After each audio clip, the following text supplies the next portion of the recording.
What is up, everybody? You are on with Matt on the Zach and Matt Show. We have a very special guest today. I'm very excited to introduce to you guys Dr. Jermaine Johnson, who is the South Carolina campaign chair for Andrew Yang and is now running for State House, the 80th seat in South Carolina.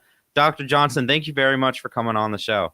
Thank you for having me on, man. You have no idea how prestigious I feel to be on the Zach and Matt Show. I feel like I made it, man. Let's get started. For viewers who may be a little bit unfamiliar with you, can you tell us a little bit about yourself and your background and kind of what drove you to get into politics in the first place? Yeah, so I'm originally from California, man, and I grew up in a crazy type of environment. But I'm one of the anomalies that was able to make it out. I ended up playing basketball, and basketball is really what saved my life, is what I like to credit it to. So with that being said, I ended up getting a scholarship to go play basketball at College of Charleston in South Carolina, and I stayed here, man. I stayed here. Politics was never my thing. It was always like, I always thought I was just going to play basketball forever. And I was always involved with trying to help certain individuals, trying to help disadvantaged individuals. And I kind of got pushed into politics. So it wasn't for me, but, I spoke at a forum one night out where I live. And when I spoke, I took the notice of one of our state representatives, Representative Joe Neal. Who actually passed away. If you look up Joe Neal, you will come across one of his famous videos, and that's when he spoke on the State House floor here about that Confederate flag that was up here in South Carolina and how it needed to come down. He is in my community, and he took a liking to me, and he became one of my mentors at that moment when I spoke. He said, "Jermaine, listen, you're the exact type of leader we need. You're the future. And, everything you're saying is exactly spot on. I want to help you with whatever it is you're doing." And he became, my mentor. So he would take me to lunch and we would sit down and talk about my future and the plans that I had. And then, he was the reason why I became an appointed official in South Carolina. So I'm a Richland County Recreation Commissioner, and you have to be appointed. So the legislators vote on you, and then you get appointed by the governor. So I'm one of those officials. And it was all because of Representative Joe Neal. He believed in me and wanted to jumpstart my political career. So when I got involved with the Recreation Commission, I then became the third vice chair of the Richland County Democratic Party. I got involved with the South Carolina Democratic Black Caucus. I got involved with the Young Democrats of Central Midlands. I got involved with the Young Democrats of South Carolina. I got my nonprofit organization helping individuals. So I just kind of went from there and blew up, man. So I'm just excited about it. That's a really incredible story. And I remember there was this article here in the Post and Courier in the local paper, I guess, in Charleston, just talking about your youth and your background. And it really is kind of an incredible story, talking about that you were homeless during your youth and had a turbulent kind of upbringing. And to see, getting to the point now where you're part of this new rise of leaders coming out to represent the people. It is very inspiring. And I'm curious, how did once you kind of got into the political scene in South Carolina, how did you then transition to where you started working with Andrew Yang's campaign? Or I guess, how did you first even hear about Andrew? Yeah. So in with the work that I do in South Carolina, I'm involved with a lot of economic stuff. So helping the individuals, like I was telling, the disadvantaged individuals get their life skills and get employment. So I was working for the Midlands Fatherhood Coalition. And when I was working for the Fatherhood Coalition, we was helping men become back involved in the lives of their children. So I would be responsible for going out and helping them find jobs. So I was a job developer. So I would go out to these big companies like Michelin, and I was doing job tours. And in Michelin, the big old plants, you think you would see all these people, but you see people, but you see a lot of automation in there. Like you see the big robotic arms, you see the automatic things that are cleaning, you see all this stuff. So at that exact time, I was, doing my research for different presidential candidates. And, the first person I really loved was Cory Booker. Cory Booker was talking to me, he was a black man, and I felt really good about what he was saying. But when you take another look at some of these things, you start to see that, you can't just go on, feelings and emotions and things like that, because Trump supporters are doing the exact same thing. They're going on feelings and emotions.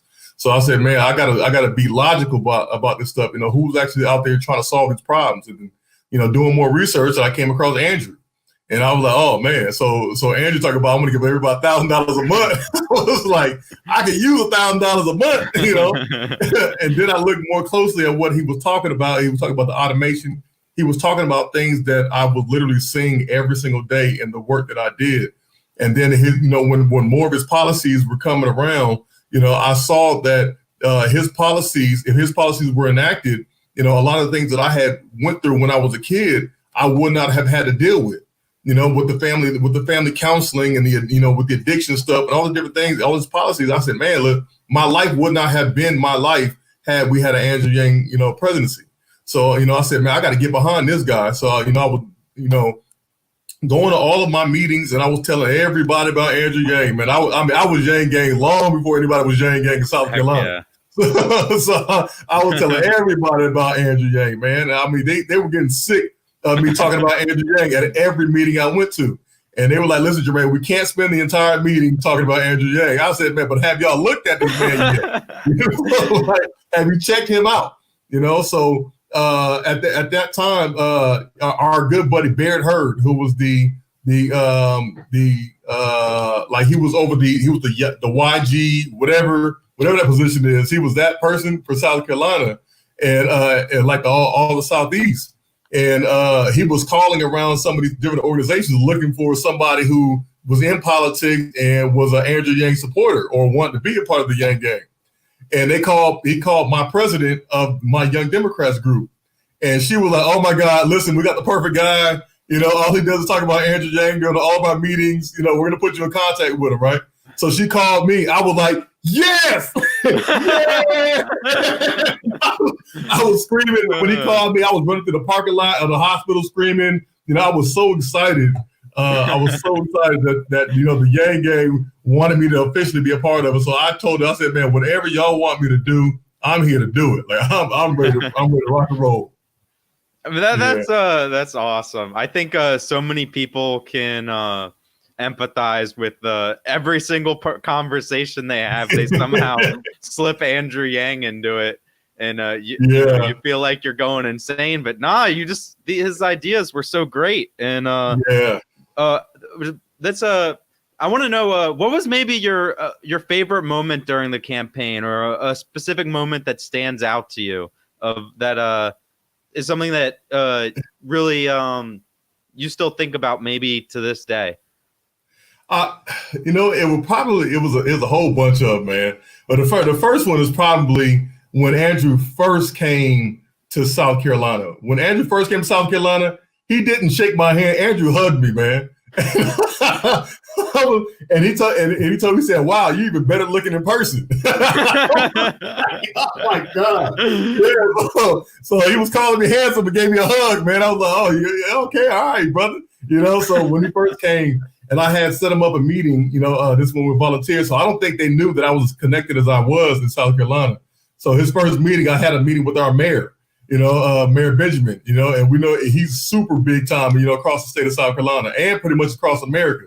So I had a meeting with Mayor Benjamin, and then I had him set up with a whole bunch of stuff. So that very, very first, weekend that he came here to South Carolina, probably the most memorable. Another time was when, so I went to College of Charleston, and we just hired our first person of color to be the president of the College of Charleston, and he's an immigrant, and he's an Asian immigrant, and the very first one. So I said, I think this would be amazing to have Andrew meet with this president, with this new president. So I set that up for them to meet together, and to kind of stand on the sideline to watch these two individuals who are the sons of immigrants to be the first to do what they have done was just an amazing feeling for me. I was getting emotional just watching them, just thinking about what was going through their minds, saying like, man, listen, my father or my grandfather would have never, like, I'm their wildest dream. It's the same feeling that I get, thinking about my ancestors, like, man, I'm their wildest dream to to go from what I went through to be Dr. Johnson and be running for office. Like, man, what are they feeling at this present moment? To be the first to do what they're doing, and their ancestors are immigrants that came to this country. It's just an amazing thing. Yeah, absolutely. And I think Andrew, he was trying to be the first Asian American president, and that meant would have meant something to so many people. And it's time to just break all these barriers across politics. I want to know, in your eyes, or before I ask that question, what was going through your mind the night that Andrew Yang ultimately suspended his campaign in New Hampshire? Because I can't imagine for people like yourself and the whole team in South Carolina putting in all that work and time each and every day to try to get the name out there, and then not even be able to have the race come to your state. It's got to be a disappointing feeling, but maybe there was a silver lining in all of it. Yeah, so I think I knew before everybody. I knew because I had been on the campaign for so long, and I had been involved with, because just to back up a little bit, Andrew himself hired me. Like, Andrew Yang himself hired me. Like, I didn't go through all things. Like, Andrew called me and was like, "Yo, I love you. I want you on the campaign." So that, that's how I got in contact. Yeah, so that's why me and him are like good buddies. That's why I can call him and text him, whenever I need to, because like he hired me himself. So they called me when they were talking about when they were going over the probabilities of them going on. So I knew like a week and a half before everybody else, that it was a possibility that they were going to be suspending. We had certain target goals that we wanted to hit, and we said, listen, if we don't hit this, there's no math to, there's no pathway to success. So when I talked to them on the phones, it was like, all right, well, before we even get to this, let's go ahead and just say our goodbyes. I said my goodbyes to Zach, and we talked about some things on the phone, and I talked to everybody else, and so I knew what was coming down toward the end. So but I got emotional, of course, because I put my heart and soul into that campaign. I was sulking for like a week after, just laying on the couch looking at the ceiling when that happened, because I went hard. A lot of people know, but a lot of people don't know that when Andrew hired me, I was the only person working for the campaign for like 6 months. So I was literally going, in South Carolina. So I was literally driving across the state in my car, going to each county, setting up the meetings, doing the reports, doing everything by myself. So I was like doing all of that stuff, So I was hurt, man. I was hurt when I talked about it. But I'm glad to see that, and our work didn't go in vain, because we brought this to a national stage. People are talking about him. He's even more famous now than ever. I mean, it's great, and the fact that we know people are taking our ideas now. I mean, it's just a great thing now. So we have nothing to hang our heads low about. Yeah, no, 100%, and I think that's a great way to end it there. Like going from feeling like everything I was working towards just came to a sudden halt, but then just now looking at it just a few months removed and seeing how that campaign was not a one-off thing. It's going to be it's really was the start of a movement, and that's why me personally, I mean, I think especially for candidates like yourself, and again, for those just jumping in, we have Dr. Jermaine Johnson here. He's running for the 80th seat in South Carolina State House. I think we need to do everything in our power to elevate voices like yourself and bring the new wave of leaders into South Carolina and Washington and states across the country. So if you guys can donate to Dr. Jermaine Johnson, I'm going to put the link in the chat once again. I want to thank Jamie for the $20 donation, as well as Darla for the $5 donation. Thank you, Jamie. Thank you, Darla. Thank you all. I know it means so much to these guys who are running Yes. for Yeah. office. To give up your hard-earned money to put Yeah. into something that because you believe in someone. It's a very humbling feeling. Oh, it's extremely humbling for me. I mean, it's like because I get to these places, and I was on a panel because I went through the Clyburn Fellowship, and I was on a panel of leaders for the campaigns, and I'm also in the group, and they're asking me questions, they're asking everybody questions, and I'm telling them like, man, I'm just grateful to be up here with you all. Like, a lot of them were raised in this type of environment. They were raised in this. They grew up with this type of stuff. They've had mentors their entire life for politics, and I'm like, y'all have no idea how it feels to be me right now. Like it's like it's just an absolute. I'm starstruck. Like when people come up to me, like when Dave Chappelle came to South Carolina, and people were coming up to me at the show, like, oh my God, it's Dr. Jermaine Johnson. I'm like, I'm still walking around like, oh my God, it's you.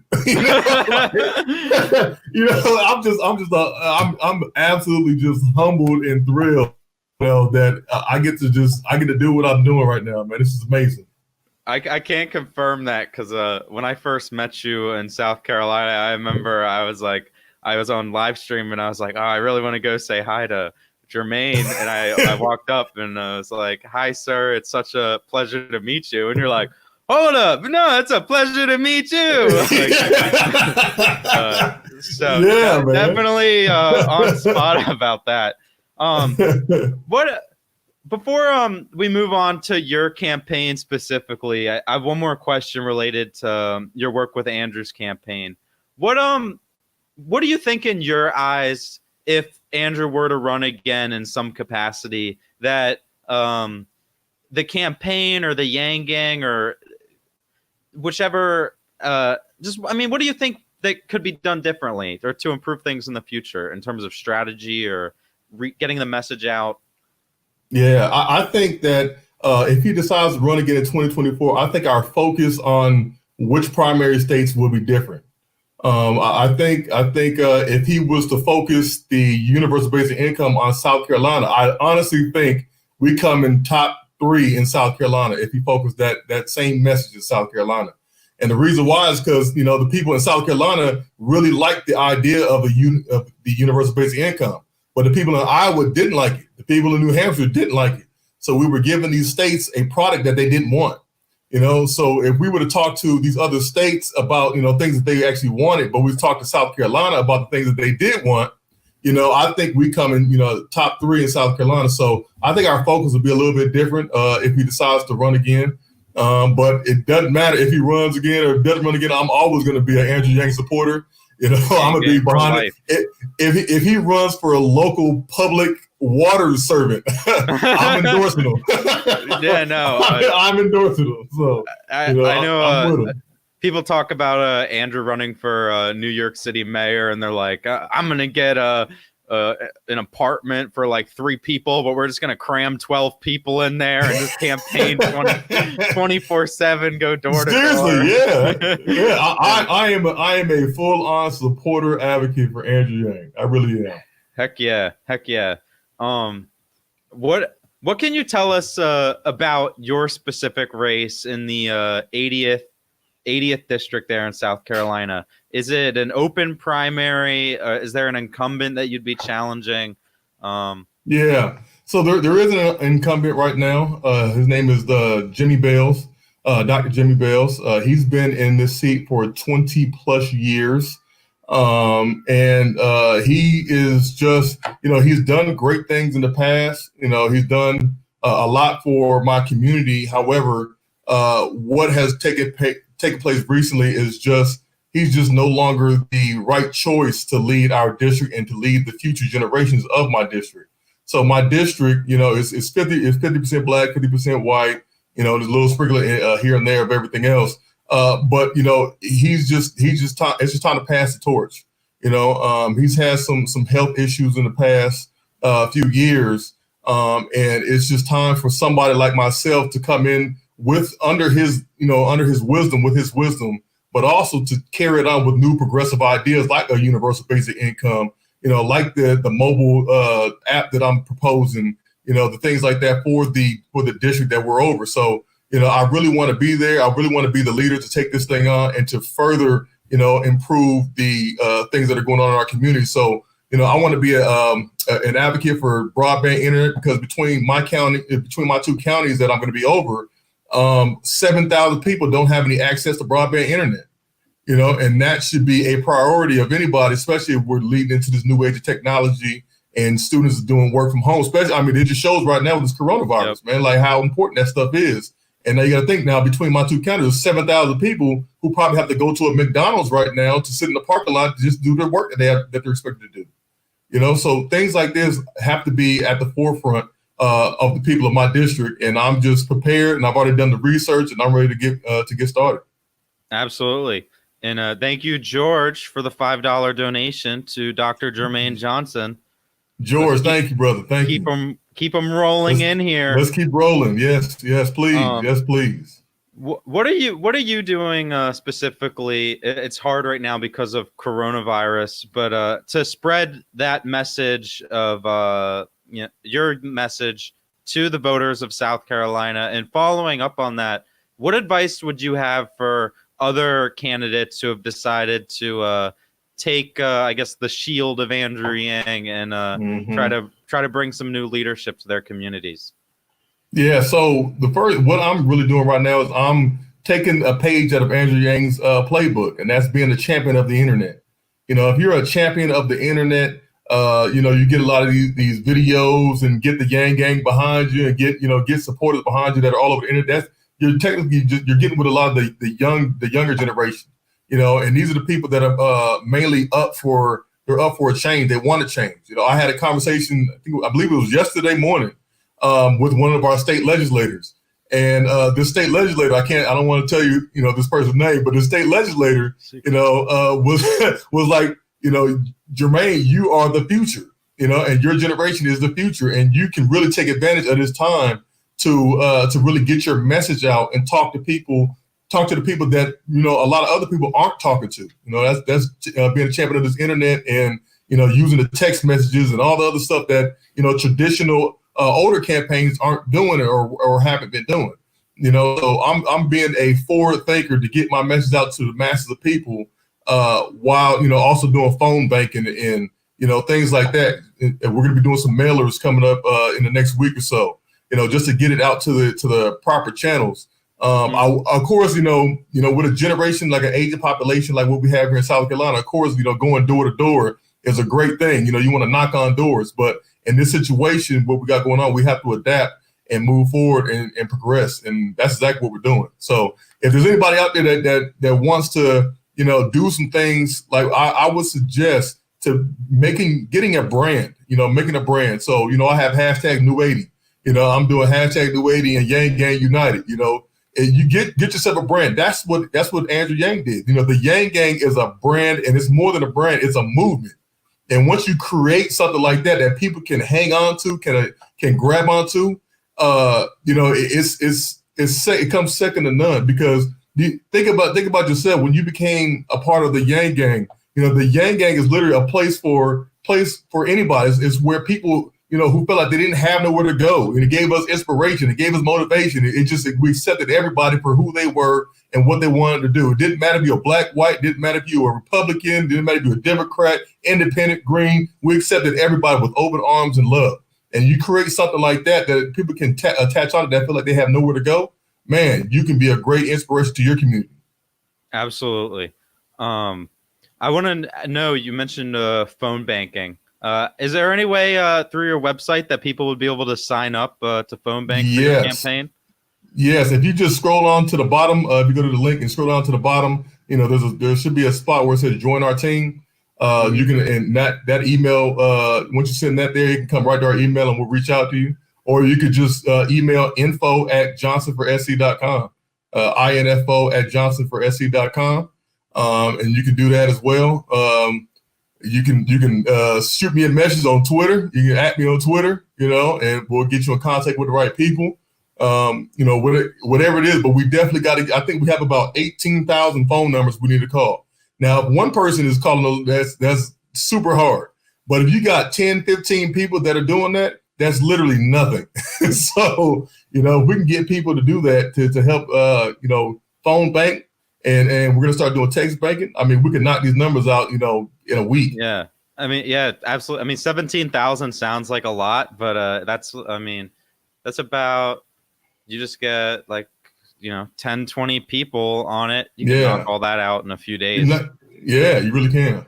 So there's no better way to spread the message than having actual conversations. And if there's anyone who's in South Carolina and this coronavirus thing hopefully dies down, I'm sure Jermaine would be happy to have you volunteer to go door to door. Thank you for Sylvie for the $20 donation. Thank you, Sylvie. As well as Michi, who donated $10. Thank you so much. And lastly, David's in Canada, but he did $11 to Humanity Forward because he can't donate. It's cool. Thank you. Yeah. Thank you. But Humanity Forward, you are the first candidate to be endorsed by Humanity Forward. Yes. Gotta feel awesome. Yeah. So Andrew called me, and he was like, "Listen, you're gonna be the first candidate we're gonna endorse." He said, "I mean."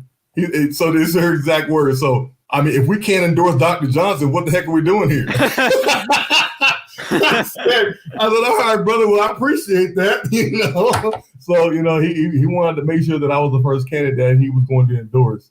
He kind of let the cat out of the bag, because I had told him I was thinking about it when he came on his first trip to South Carolina. And he announced it to a crowd in my community that I was going to run for office. I was like, I didn't even get a chance to do it. So, he's known for like over a year that I was thinking about running for this office, and he's always been a supporter of mine. Yeah, no, that's gotta feel really good. And Enrique asks, you mentioned something about a mobile app. What was that about? Yeah, so. I've already talked to a couple of web developers about this. They told me it's going to cost about $15,000, right? So I'm trying to create this new software for the people in my district. And you should be able to go into this software, this new site and a mobile app, and sign up using your address and confirming your address by like a bill and an ID and all that other stuff to make sure that you are actually a constituent of mine. And you will be able to go into this site and you'll have a profile. And all of these state house bills that are in South Carolina that will have some sort of effect on you and your district will automatically be fed into this profile here. And you will be able to go on there and click support or do not support. And underneath that, you get to put your comments in on why you chose support and do not support. And for all 39,000 of my people, they will have access to be able to do this. And then the actual results of this will come directly to me. In a database, and I will be able to see the results of, hey, my constituents want me to support it or they want me to not support it. All right, so if they want me to support it, that would be the basis of my decision for what I'm supporting and what I'm not supporting, because that's truly, allowing my constituents to have their voices heard. That's truly allowing democracy to work. So that's what I want. That's what I want to do. I know other candidates. Once I get that thing into play, I'm sure other reps are going to be coming to me asking for this, asking for the makeup of this thing. But that's going to be the main thing of it. All the bills that will affect it, they will be in summarized forms, so people in my district will be able to understand them in layman's terms. Yeah, I mean, you stole the words right out of my mouth. I was about of my mouth. I was about to be talk about democracy. I mean, that sounds amazing, and that's again what I love about what I loved about Andrew Yang and just the whole Yang gang is coming up with these unique ideas. I'd never heard of something like that before, but that just sounds like such a smart and sensible way to really connect with the people that you'd be representing in a the digital technological age. Use the technology to citizens' benefits. Yep. I have kind of a more personal questions for you. How religious are you, and how does your faith play a role in your politics? Yeah, so I am very religious. I'm in church on Sundays. I go to St. John Baptist here in Hopkins, South Carolina, and so I when I grew up, my mother has always been very religious and faithful, but I was always all over the place, and I've been in lots of trouble and going around and moving to different places and things like that. But nothing. I don't believe anything happens by chance. I believe it's there's a reason why these things happen. So with everything that I've gone through, in my life, it has allowed me and afforded me the opportunity to speak to anybody about any type of situation that anybody can come up with. I've got a story for pretty much everything. So I'm really like a chameleon. Like I can really talk to you about anything you want to talk about, and I have something in common. So I teach these classes to individuals who have gone through some certain things, people who come out of jail. I teach to employees these life skills and soft skills classes. And some people will say, hey, I'm still trying to figure out how to get over my brother being killed. I'm like, well, I've lost two brothers, and one of them was murdered by a guy who was supposed to be his best friend. And they say, oh man, well, my parents, went through this and did that. Well, I said, well, both of my parents were going through some things as well, and I was abused. All right. And they say, all right, my education wasn't good. And I said, well, I went to 7 different high schools and I had a 0.8 GPA, starting out. And they say, all right, well, I'm a sports guy. I love sports. How do I do sports? Well, I play professional basketball. So I literally, I have a story for every situation that you could probably come up with, from streets to politics, so that, and I think that is exactly what the youth needs to see. That's why I do a lot of mentoring in my community, because, the youth need to see that it's possible, that you can fail and still be successful. You can fall down, and you can still get back up. You can be who you want to be. You can be as successful you want to be. You can go where you want to go. You can do what you want to do. But sometimes people just need to see an example of what that even looks like. And I want to be tangible for these individuals, for this new generation. I want to be in the community and go into the schools and talk to the kids and saying, hey, this is who I am. You can come talk to me whenever you want to. That's why I go to the parks and shoot basketball and play around with the kids and I talk to them. But I don't never go in there with a shirt and tie on and the blazers and coats and things. I go in there with a hoodie and shorts on. And they don't know that I'm Dr. Johnson. And I tell the people, like, hey, the elders, I tell them, like, you have no idea that I've been mentoring your kids for like 10 years. Like, I've been helping your kids out for 10 years. Like, I've literally stopped 2 guys from shooting each other one time. They literally pulled their guns out and I got it. I stopped that from that happening. It's like I've been doing this for a long time, but I've been doing it like in an anonymous way. I've been doing it in an anonymous way. I don't ask for the clout. I don't ask for the recognition. I'm doing it because I truly care about these people out here. So, my faith is here. One of my buddies, when he heard my life story, he said, Jermaine, it didn't happen to you. It happened through you. It happened through you for a reason, so you can do what it is that you're doing to keep serving these people out here that need to hear some sort of an inspiration and give them just an inkling of hope. People just need a little bit of hope so they can move forward. You give somebody a little bit of hope. That's why Barack Obama was so successful. He gave people some hope, like just a little bit of hope, man. People just need a little bit of hope in this world of just depression right now. Just give them some hope. Yeah, I'll be honest. Just that little hearing that, that it makes me feel hopeful. It makes me feel inspired just now. If I ever have any issues, I'd love to have you as my mentor. Come call me, brother. What are some common misconceptions that I know you said you thought South Carolina would be much more UBI friendly than say Iowa or New Hampshire, but despite that, what are maybe some common misconceptions that you've heard about UBI through your campaigning in the state? Well, with UBI, you always hear people saying, well, where's the money going to come from? Who's going to pay for that? Who's going to pay for that? What's going you always hear that excuse for the stuff all the time. Well, thank you. You make me happy too. But you always hear stuff like that, and it's like, man, nobody asks where the money's going to come from when it goes to these big old banks and these big companies and nobody asking where the money's coming from and who's going to pay for that then. But now all of a sudden you want to ask, where the money's going to come from, when it's coming back to the people who need it most. Yeah. One of the things that had me upset when Yang was running was that, they literally were okay with these presidential candidates paying these big companies and these big people that were running and these churches and paying these big people, but they weren't there. But they were super upset with Yang giving the money back to the people that gave it to him in the first place. Yep. And I was like, this is ridiculous. I Yep. said, this is absolutely ridiculous. He's giving it back to you, and you're mad about it.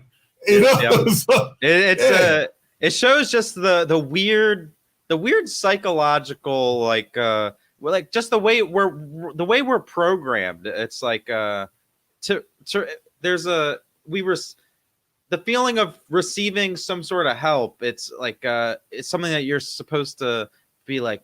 It's the whole mindset, the mindset of abundance versus scarcity. We're not programmed in a way where people are like, wait, the government would actually finally do something for me for once and give me $1,000 cash. What? No, that can't happen. Yeah.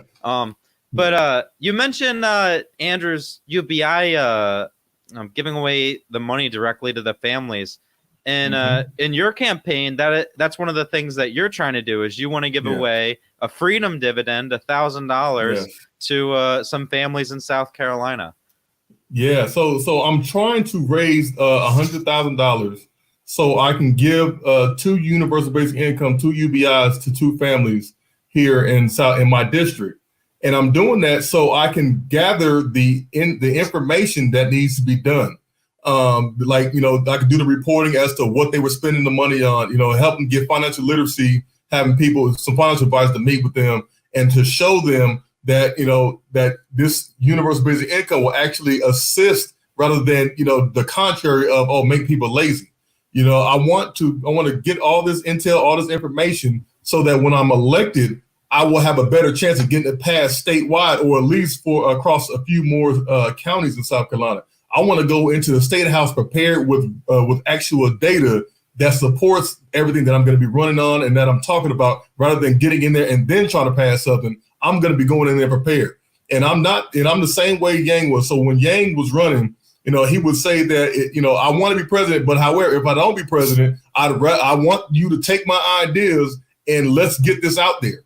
So even if I do this UBI pilot program and I do the report that I'm trying to do when it comes to figuring out what my constituents' biggest concerns are, if I don't get elected, I'm still going to make all that data available to whoever the individual is that's in that position for my district, because it's not about me, it's about the people of my district and making sure that they get the best support and help that they need.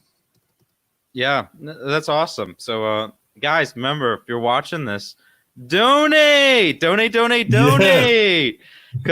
some of that money is going to be hopefully going if we can raise enough with this campaign. When's the date of your election, or do you not know? Because I don't know what coronavirus is. Yeah, this coronavirus thing has got things going crazy right now. So right now it's scheduled for June 9th is the primary.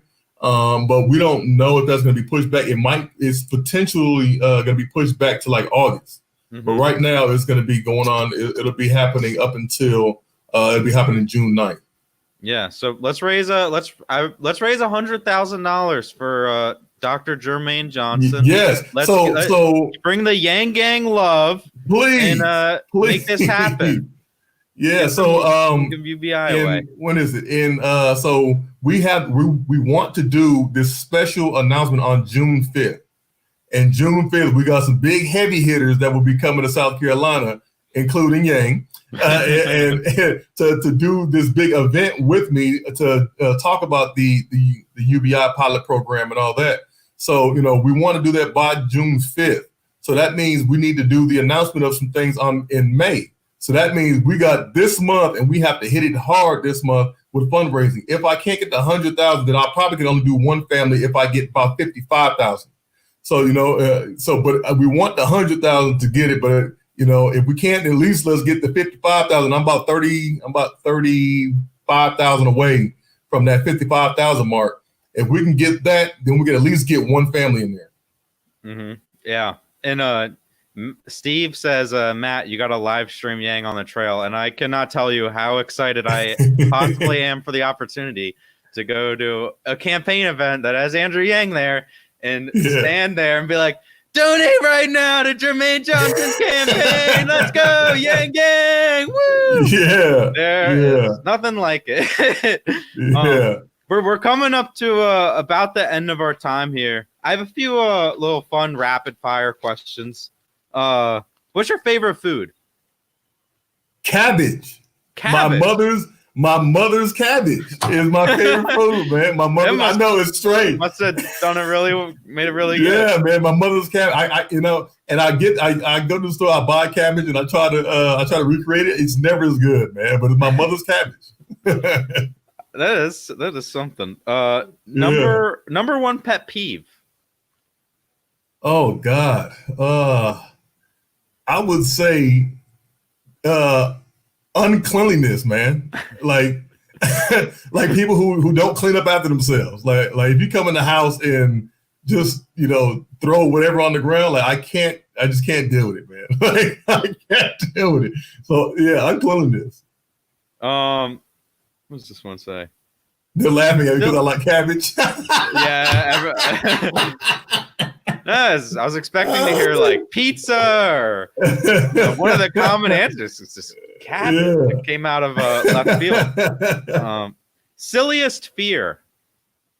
Oh my gosh. Silliest fear. Geez, what am I scared of? Oh man. I have to ask my wife, man. That's a good one. Yeah, I need to figure out what am I scared of, man. That is a good darn question. Maybe that I'll never. So I've been trying to grow a beard, and yours is cool, by the way. But I can't grow a beard. That. So maybe it's that I'll just be a baby face forever. I don't know. I don't know. I'm trying, man. I'm trying. And then last one is can you still dunk? I think I can get a one-handed dunk. When me and Andrew went to go play ball with Dominique, I think I got one in there. So I think I can get a one-handed dunk. I can't do a two-handed dunk like I used to, but I can do a one-handed dunk. But of course, I can look at all my pictures and videos of me dunking. So I do that. Yeah, if you played basketball 1-on-1 against Andrew, do you go easy on him because you don't want to make him feel too bad? I'm gonna beat Andrew by 1,000 points. That's what I was expecting. Yeah, I am not. Listen, so I think we played. What did we play when we played with Dominique? Me and him played horse, and I smoked him, man. I was like, I'm not gonna let you win. I'm not gonna give you this confidence, brother. We're competitive. Yeah, I remember. I forget Obama. He played basketball against like some star, and the star they said let Obama win. Dr. Jermaine Johnson. He's gonna go hard all the time. Yeah, but that's not happening. We've reached the end of our little time slot here, and again, thank you so much for coming on. I enjoyed the conversation. I don't think I've laughed that much during one of these yet. So if you guys want to donate to the campaign, it's johnsonforsouthcarolina.com. Look them up on Twitter. There's gonna be a lot of exciting stuff happening, and I'll let you finish it off and say bye to everybody. Everybody who's tuning in, who's not tuning, who's going to tune in later. I mean, I thank you all so much for everything you've done, everything that you're just for believing in me. You have no idea how humbled I am just to, have all these people to say that they believe in me, that I'm a leader, that I'm, all this cool stuff, having people coming up to me and talking to me and saying that I'm just awesome and this, that, and the third. I mean, I am just extremely, humbled at this stuff, man. I mean, I had somebody that literally drove from North Carolina, like the deep part of North Carolina, to come to South Carolina just to meet me. Like, it is an absolute, just a humble feeling. And I just want to say thank you all so much for everything you've done. Every contribution you've given, we appreciate it. We appreciate everything. Even if a dollar, we appreciate that. If you want to continue to contribute, please go to johnsonforsc.com. Just hit the donate button if you want to come volunteer, if you want a phone bank, text bank, anything that you want to do. We will really appreciate it. But thank you so much. And, I look forward to being, whoever's representative. I look forward to continue to lead you all. Mm-hmm. No, but for real, though, thank you for what you're doing, because it's you want to have that humbleness. But no, it's really appreciated. It's a tremendous sacrifice to be out on the campaign trail on the time. So really, thanks for everything you're doing, and I'm excited to hopefully campaign for you in South Carolina not before long. Yes, yes, yes. Thank you, my brother. Appreciate you. Yep. All right. Take care, everybody. Thank Donate. y'all. We'll see ya. Donate. Put the money in our hands. Put the money in our hands. Put the money in our hands. Put the money in our hands. Can we afford it? Yes. Will it cause inflation? No. Is it awesome? Yes. Is anyone trying to make it happen? Yeah,